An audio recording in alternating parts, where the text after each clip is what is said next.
Hello future developers, welcome to another tutorial ABCD. So we'll be doing something indexing in our pandas today. So here you can see we want numerical indexing. So to help us do add index to our data set, you can see here we use reset dot underscore index. So I'm going to declare my variable df, then dot reset, and then underscore index, and then parentheses. So shift enter, or when you run, you can see we have from 0.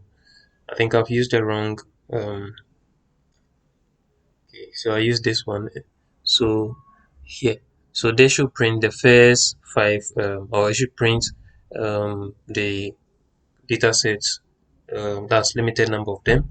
But here you can use dot head, and then you put a value to get the desired number of data set you want to view. So here I use dot head and then 41. So 41 is going to give me from 0 to 40. Okay, remember pandas index is from from 0 to 30.